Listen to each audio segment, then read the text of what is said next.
नमस्कार, समाचार इंडिया में आपका स्वागत है। आज मैं जिन शख्स के साथ हूँ वो लगातार लोगों के इंटरव्यू लेते हैं और पत्रकारिता के रूप में काम भी कर रहे हैं। इनका नाम आदिल है और एक ब्रांड के साथ काम कर रहे हैं जिसका नाम है नेशन वन, और लगातार इंटरव्यू लेते हैं नेताओं के, और जो अधिकारी लोग हैं उनके साथ भी इंटरव्यू करते हैं।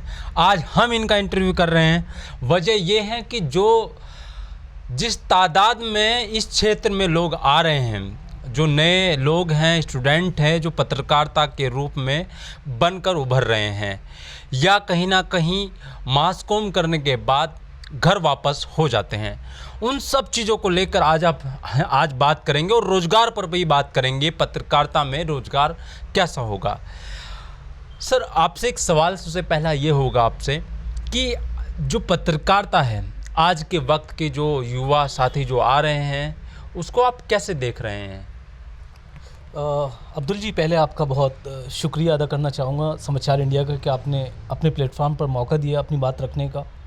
जैसे कि आप जानते हैं, हम हमेशा इंटरव्यू लेते हैं, लेकिन आज आपने पहले शुरू किया कि आज आप हमारा इंटरव्यू लेंगे, तो बिल्कुल हम चाहते थे कि आपके साथ बात हो। एक आपका बहुत अच्छा आज का जो विषय है आपने जो मेरे साथ साझा कर रहे हैं पत्रकारिता को लेकर के, जो आज की जो पत्रकारिता है और जो लोग आने वाले हैं उनके लिए क्या भविष्य पत्रकारिता का होगा। देखिए, इसे एक समझने की ज़रूरत होगी। पिछले 10 साल पहले आप पत्रकारिता में जाएं, उस वक्त पत्रकारिता बिल्कुल अलग थी। मतलब लोग देखते थे, लोग एक टाइम सेट होता था लोगों के पास, पूरे दिन लोग काम करते थे, बाहर कोई जॉब में करता है, कोई अपने काम, कोई दुकान। शाम को उनको एक प्राइम टाइम होता था जिसको लोग देखना पसंद करते थे, चाहे वो कोई भी टाइम हो, अपना अपना अलग चैनल पसंदीदा लोग देखते थे। लेकिन आज लोग उब गए हैं, और उबने की एक ख़ास वजह यह है कि जो लोग देखना चाहते हैं, जो लोगों को उम्मीद थी इस पत्रकारिता से, पत्रकार से, इस पेशे से जो लोगों को उम्मीद थी, वो लगातार ख़त्म होती जा रही है। अभी आप घर जाएं तो टीवी ऑन करने का आपका मन करता है तो सिर्फ आप कोई सीरियल देख सकते हैं या कोई आप ड्रामा देख सकते हैं, बाकी आप न्यूज़ देखना आज की डेट में पसंद नहीं करते हैं। तो इस पर एक सोचने की ज़रूरत है। वजह कहीं ना कहीं रही है कि आज का जो मीडिया है वो पूरी तरह से कॉर्पोरेट हो चुका है, एक बिजनेस मीडिया हो गया। जो मीडिया को दिखाना चाहिए था, जिन इश्यूज़ पर मीडिया को बढ़ चढ़ कर आगे आना चाहिए, वो पूरी तरह से मतलब नदारद है, हम देख ही नहीं पाते। आज चीखना, चिल्लाना, और भाषा की अगर बात करें, भाषा का तो संयम पूरी तरह से मीडिया जो घराने हैं बड़े बड़े पूरी तरह से खो चुके हैं। तो बहुत चिंता भी होती है। हम खुद इस पेशे में हैं, आप कहेंगे खुद इस पेशे में ऐसी बातें कर रहे हैं क्योंकि हम देखते हैं। आप मुझे देखते होंगे लगातार, मैं कभी आपने किसी को बुलाया है तो आप पूरा उसको मौका दें अपनी बात रखने का। लेकिन आज क्या है कि कोई एंकर बन के बैठ जाता है, वो सिर्फ पूरी डिबेट ही वो करता है, उसको पूरा होता है कि भाई किसको क्या कहना है, वो मतलब चीखता है, चिल्लाता है। ये डिबेट नहीं होती। डिबेट का मतलब ये था कि आप कोई टॉपिक लाए, आपने लोग बुलाए, उसका सॉल्यूशन क्या उस पर हम कर सकते थे, वो होना चाहिए था। लेकिन आप खुद एक मीडिया घराने से हैं, आपको खुद पता है कि क्या आज का मीडिया वाकई मीडिया रह गया है। अच्छा, अगर कोई छात्र हमें सुन रहा हो, अगर उसे पत्रकार बनना हो, तो कितना आसान है, कितना लगता है आसान कि ये पत्रकार बन सकता है, और पत्रकार बनने के बाद क्या वो अपना घर चला सकता है या नहीं चला सकता है? देखिए, पत्रकारिता भी एक पेशा है, पत्रकारिता भी एक बिज़नेस है। ऐसा नहीं है कि जो पत्रकारिता के क्षेत्र में लोग आ रहे हैं उनके पास काम नहीं है या उनके लिए नौकरियां नहीं है। बहुत विकल्प हैं पत्रकारिता के क्षेत्र में, आप आएँ। लेकिन अब समझना ये होगा, पत्रकारिता मात्र एक सिर्फ टॉपिक, अगर आपने कोई भी आपका प्रोफेशन, आपको अब होना पड़ेगा परफेक्ट। अब सिर्फ एक, अब अगर आप स्क्रिप्ट लिखते हैं तो स्क्रिप्ट में आप रह जाते हैं, आप एंकरिंग करते हैं तो आप एंकर, आप रिपोर्टर हैं तो आप फील्ड में, अब ये आपको हर फन वाला होना पड़ेगा। आप समझ रहे हैं मैं क्या करूँ। अभी आपको अगर इस पेशे में आ रहे हैं तो आपको स्क्रिप्ट भी लिखनी आनी चाहिए, आपको एडिटिंग का भी पता होना चाहिए, आपको इंटरव्यू कैसे लेते हैं वो पता होना चाहिए, आप पिच टू कैमरा कैसे करते हैं, आपको मतलब आज की डेट में अगर आप मीडिया में आना चाहते हैं तो आपको सारी क्वालिटी जो एक पत्रकार के अंदर होनी चाहिए वो सब आनी चाहिए। क्योंकि आज जो भी हायरिंग होती है, मैं आपको फ्रैंकली बताऊं, इस फील्ड में आज की डेट में जितनी हायरिंग लोग करते हैं वो आपको हर तरीके से आजमाते हैं। वो आपको ये देखते हैं आपको बोलना आता है, आपको लिखना कैसा आता है, आपको अगर कहीं भेजा जाए किसी स्पेशल बीट के लिए, किसी स्पेशल प्रोग्राम के लिए, आप कर सकते हैं, वो सब देखते हैं। तो मैं यही कहना चाहूँगा, आप आएँ, अच्छे से इस फील्ड में आएँ, पेशे में आए, बहुत अच्छा है, नौकरी भी अच्छी है, आपको बराबर मिलेगी, आप अपनी ज़िंदगी आराम से गुजार, बशर्ते आपको पत्रकार बनना पड़ेगा, आपको चाटुकार नहीं बनना पड़ेगा। आप पत्रकार बने तो आपकी लोग इज्जत भी करेंगे, आप अपनी जीविका अच्छे से चला भी सकते हैं, इसमें कोई शक नहीं है। अच्छा, पत्रकारिता क्षेत्र में एक दायरा देखा जाता है, नेता से जुड़े रहते हैं कुछ पत्रकार, आप चाहे अमेरिका की बात करें चाहे भारत की बात करें।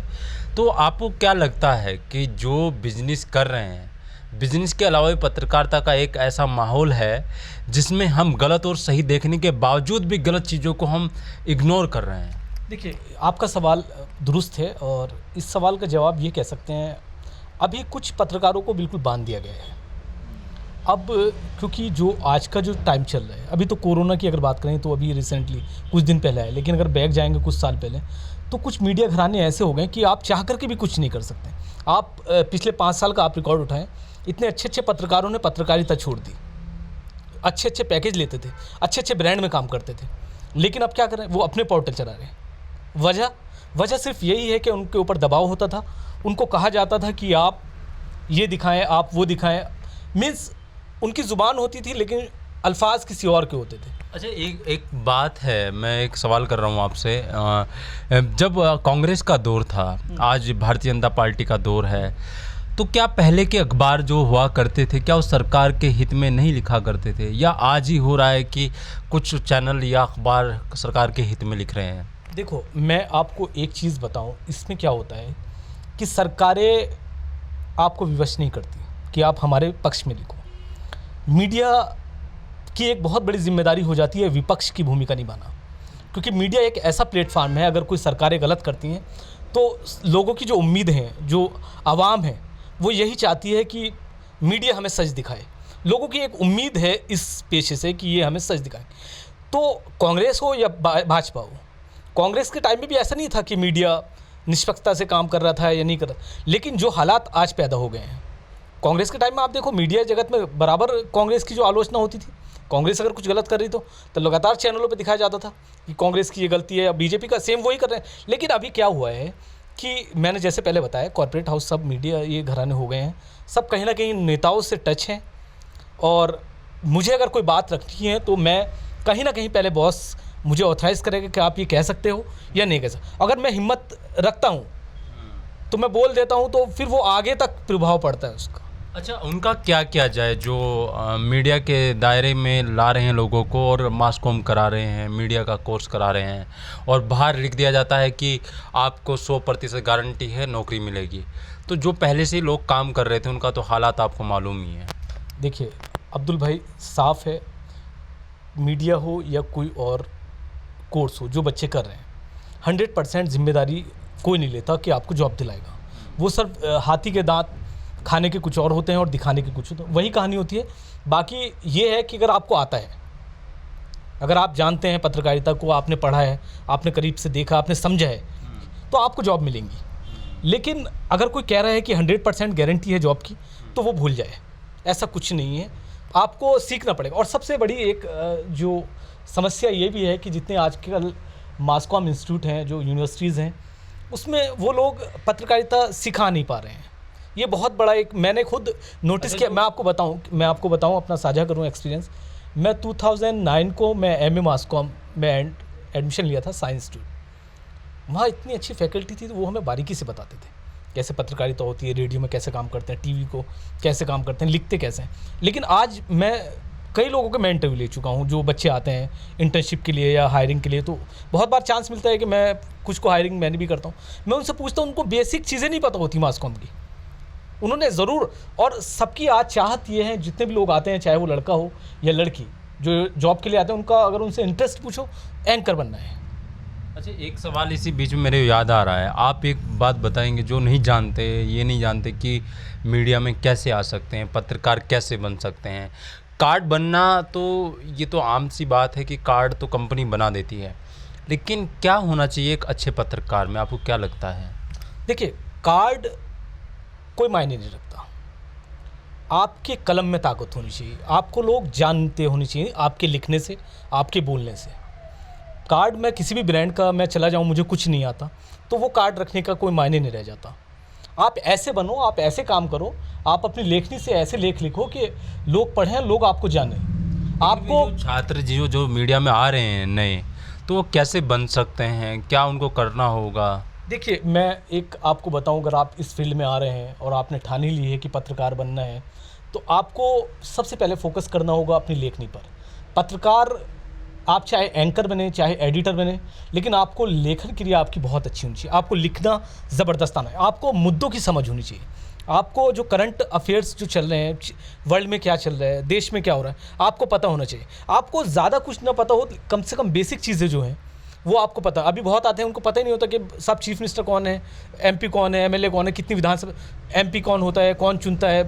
बहुत चीज़ें ऐसी हो जाती हैं जो उनको बिल्कुल बेसिक पता ही नहीं। आप करें अच्छे से, आप पढ़ें, आप मुद्दों की समझ रखो, आप राजनीतिक समझ रखो, क्या आप इकोनॉमी को देखो क्या चल रहा है, सब चीज़ों की आप समझ रखो और बहुत अच्छे से लिखने की कोशिश करो। अगर आपको एंकर बनने का शौक है तो मैं यही राय दूंगा, आप अपनी एक पैकेज लिखा करो। अब क्योंकि आपने सीखा होगा, मास कॉम कर रहे हैं, आप पैकेज लिखो और शीशे के सामने जाकर के कोशिश करो, बार बार प्रैक्टिस करो बोलने की। कहीं इंटर्नशिप में जाने से पहले आप एक तैयार हो जाओ, अपना आपको दिखाओ कि मैं कर सकता हूँ। और देखिए, कोई काम ऐसा नहीं होता अब्दुल साहब के इंसान ना कर दे। कुदरत ने इंसान को एक ऐसी मखलूक के रूप में पैदा किया है कि उसके लिए सब चीज़ें मुमकिन है, वो कर सकता है। उसको एक अफजल मखलूक बनाया गया है जो वो चाहे कर सकता है इंसान। अच्छा, प्रैक्टिस से कितने समय में एक एंकर बन सकता है? आप तो बहुत लोगों को एंकरिंग करते हुए देख भी रहे हैं और आप साथ में कर भी रहे हैं, तो कितने वक्त में एक अच्छा बेहतर एंकर बन सकता है? देखिए, ये अलग अलग लोगों की जो कैप्चर पावर होती है, जो समझने की चीज़ें होती हैं, वो डिपेंड करता है उसके ऊपर। लेकिन आप अगर लगातार करते रहते हैं, मैं अभी भी बोलूँ कि कोई भी परफेक्ट नहीं होता। कंटिन्यू लोग करते रहते हैं काम, वो आप में निपुणता आती रहती है। आप डे बाय डे करते रहते हैं तो एक दिन ऐसा आता है कि आप उस मुकाम पर पहुंच जाते हो कि आपको खुद पता नहीं होता कि आप इतना अच्छा कर सकते हैं। अच्छा, लेकिन अपनी खामियां, मेरा ये मानना, मैं आपकी एक खामियां जो अपने अंदर है, आप हमेशा कोशिश करो, अपने वीडियोस बनाओ और अपने दोस्तों को शेयर करो और उनको रिक्वेस्ट करो, अगर मेरी कोई गलतियां हैं, मैंने इसमें कुछ गलत किया है, मैंने लिखने में कुछ गलत किया है, मैंने बोलने में कुछ गलत किया है, तो प्लीज़ मुझे बताओ। ये अपने दोस्तों को ऐसे बोलना चाहिए, सही तरीके से हम प्रेजेंट कर सकते हैं उस चीज़ को। अच्छा, एक अंतिम सवाल आपसे मैं कर रहा हूँ, रोजगार, मीडिया, ये दो चीज़ ऐसी है, मीडिया एक दायरा अलग है, हम पत्रकारिता कर रहे हैं सच्ची और एक बुनियादी छोर पर, लेकिन क्या रोज़गार मिल पाएगा उस स्तर का जिस स्तर के लिए मेहनत करा? अगर बाय द वे कोई बीटेक करने के बाद इंजीनियर बनता है, उसको पता होता है कि मेरे जो सैलरी पैकेज है वो अच्छा होगा, तो क्या इसमें भी हम लोग रोज़गार इस तरह का पा सकते हैं या नहीं पा सकते हैं? बिल्कुल अब्दुल भाई, इसमें रोज़गार की कोई कमी नहीं है। बहुत अच्छे अच्छे पैकेजेस हैं, जो नए बच्चे आ रहे हैं वो अच्छे से मेहनत करें और अच्छे से चीज़ें लेकर के किसी भी जगह जाएँ तो बहुत अच्छी सैलरी है। ऐसा नहीं कि इंजीनियर को बहुत अच्छा पैकेज मिलेगा या जो दूसरे सीए हैं और दूसरे कोर्सेज के लोग हैं उनको बहुत अच्छा पैसा है। मीडिया में भी बहुत अच्छा पैसा है, नो डाउट। आप अच्छे से करें, आप अच्छा ब्रांड चुनें तो बहुत पैसा है। कैसे देखते हैं मीडिया को आप? मतलब कुछ और लोग, जब हम लोग और लोगों से बात करते हैं तो मीडिया का दायरा अलग बताया जाता है, लेकिन आप कैसे देखते हैं? आप तो खुद मीडिया में हैं। देखिए, मीडिया का दायरा अलग लोग बता सकते हैं और लोगों की अभी मजबूरी भी होगी। अभी डर लगता है कहीं, मैं सही बता रहा हूँ, अभी डर लगता है बताते हुए कि मैं पत्रकार हूँ, तो लोग गलत मायने उसके तुरंत निकाल लेते हैं। तो ये हमें करने की ज़रूरत है। आने वाली जो जनरेशन है, अभी जो चला है, आपने जो देखा है मीडिया में क्या हो रहा है, उसको सब आप भूल जाएं। आप अपने स्तर से पत्रकारिता करें, आप आएँ और आप बताएं कि नहीं, पत्रकारिता ऐसे होती है, पत्रकारिता को बदला जा सकता है, इसकी परिभाषा बदली जा सकती है। शुक्रिया आदिल जी, आपने हमें बहुत सारी चीज़ें बताई हैं। और पत्रकारिता क्षेत्र का एक जो मुद्दा सबसे बड़ा रहता है वो किसी सरकार को लेकर या आम मुद्दे को लेकर होता है। और अगर आप पत्रकारिता क्षेत्र में आ रहे हैं तो कृपया करके अपने परिवार की तरफ ज़रूर देख लें वो किस स्थिति में है, उसके बाद ही मीडिया में आए, क्योंकि यहाँ पर मेहनत करना होता है और उसके बाद कहीं जाकर एक पत्रकार बना जाता है। और रही रोज़गार की बात, रोज़गार मिलना तो ज़रूर है, लेकिन कहीं कम कहीं ज़्यादा, लेकिन वो दिक्कतें भी आती हैं और नहीं भी आती हैं, वो डिपेंड पूरा आपके ऊपर है। आप देख रहे हैं समाचार इंडिया, खबर से लेकर असर तक।